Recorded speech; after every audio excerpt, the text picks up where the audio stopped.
This is Optimal Health Daily, episode 1676. Weight Gain, Cravings, and Hunger. Oh my, How to Trust Your Body During Pregnancy by Karges of crystalkarges.com. And I'm Dr. Neil, your very own personal narrator. Happy Monday and welcome back to another week of Optimal Health Daily. This is where I read to you from some of the best health and fitness blogs on the web, kind of like an ongoing audiobook, and always with my commentary at the end. Now before we get to it, as a listener of this show, I'm sure you know that health is about more than just diet and exercise. Research increasingly shows that a healthy gut microbiome is crucial to a healthy life, and pendulum glucose control is the first and only medical probiotic clinically shown to help manage type 2 diabetes when taken with medication. If you or someone you love has type 2 diabetes, take control of glucose levels with pendulum glucose control. Use code OHD at pendulumlife.com to get 20% off your first month of membership. Now about today's post. Some days I read articles from the perspective of someone that identifies as female, and today that's the case. And I know you'll find this article fascinating and well worth your time. So with that, let's get right to the post as we optimize your life. Weight Gain, Cravings, and Hunger. Oh my. How to Trust Your Body During Pregnancy by Karges of crystalkarges.com. When I was pregnant with our first baby, I had been in eating disorder recovery solidly for a couple of years. Being pregnant in itself was miraculous, considering everything that I had put my body through. Knowing that my body was capable of growing our baby had me motivated and inspired to do everything right, to make sure I was taking care of myself as best as I could to have a healthy pregnancy. I pored over pregnancy books, read and reread every worksheet, pamphlet, and flyer that came in my new pregnancy bag from my OB, all to prepare myself for what was to come. Let me tell you, nothing, and I mean nothing, prepares you for the overwhelm that is experienced with all the physical and emotional changes you undergo during pregnancy, especially the first time around. Body changes during pregnancy. Around 8 weeks of my first pregnancy, I remember vividly waking up in the middle of the night with a stabbing feeling as though I was starving, like hunger pangs that actually penetrated my entire body.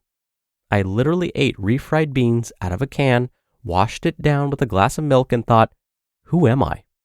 While intuitive eating was foundational to my recovery and way of living, pregnancy definitely put a different spin on what I felt like eating, as well as intensify my hunger and fullness cues.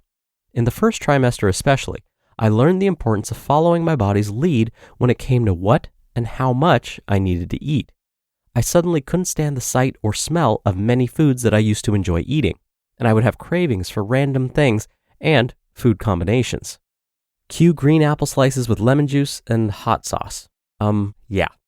The most beautiful thing that was reinforced to me during each of my pregnancies was that my body was always right all along and knew exactly what I needed to grow each of our precious babies. And guess what? Yours does too. Though let's be real, when you're in the thick of pregnancy and faced with countless doctor's appointments, being weighed every few weeks, poked, prodded, and questioned, it doesn't feel like you can trust your body. Pregnancy is perhaps one of the few times in a person's life where weight is scrutinized, and the number on the scale becomes the hyper-focus of attention. On top of this, we're often given information about our weight throughout our pregnancy that has us questioning how we're eating or if we can truly trust what our bodies are needing. Intuitive eating during pregnancy.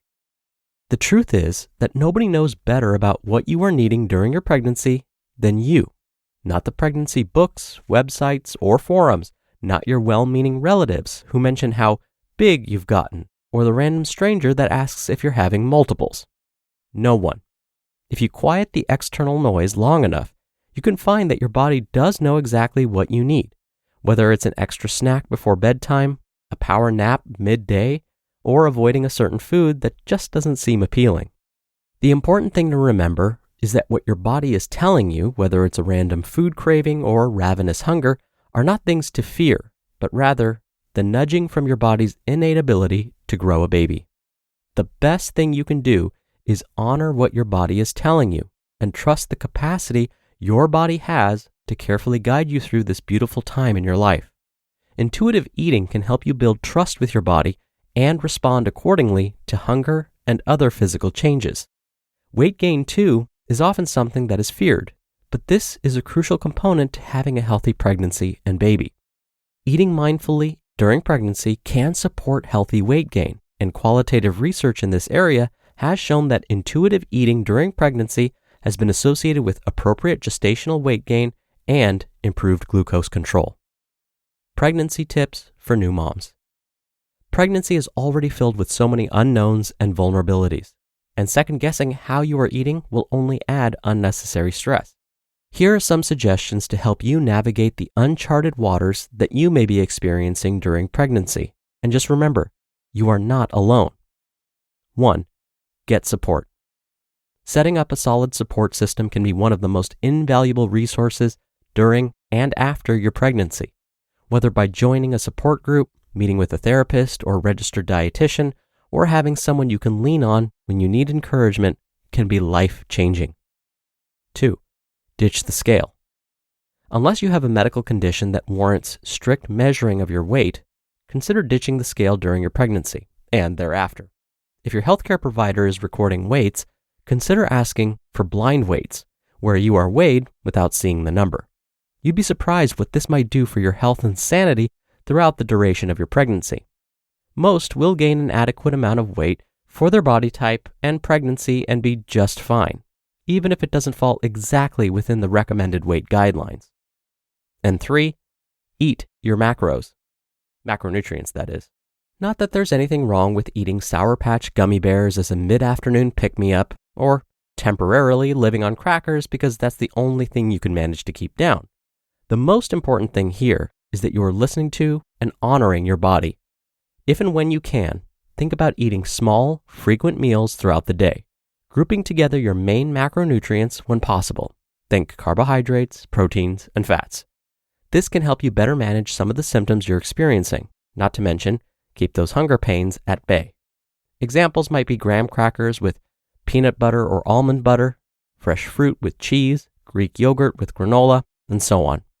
What's most important during your pregnancy is not how much weight you've gained or what the number on the scale says, but rather that you are solidifying a healthy relationship with food and your body.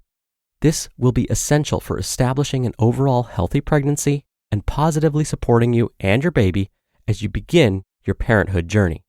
You've got this, and more importantly, you can eat intuitively during pregnancy and trust your body to guide you through the miraculous process of growing and nurturing your baby. You just listened to the post titled, Weight Gain, Cravings, and Hunger, Oh My, How to Trust Your Body During Pregnancy by Crystal Karges of crystalkarges.com. Dr. Neil here for my commentary. Today's author Crystal provided such great information, I was thinking about what I could possibly add as my commentary that wasn't already said. Then it hit me. Another important aspect of a healthy pregnancy is, of course, physical activity. And I get asked this question a lot. Is it safe or recommended to continue exercising while pregnant? The bottom line is yes. Those that are pregnant just may need to keep certain factors in mind. The American College of Sports Medicine recommends about 30 to 40 minutes of exercise 3 to 4 times per week. But the caveat to this is that this should be based on how the person feels. And that's exactly what the American College of Sports Medicine says. If fatigue, for example, sets in sooner, then it's important to stop. Now, what about exercise intensity? The recommendation is to keep it in the light to moderate intensity range. Walking and water aerobics are great lower impact activities that would fall within this intensity range. All right, that'll do it for the Monday episode. I hope you have a great start to your week, and I'll be back here tomorrow as usual, where your optimal life awaits.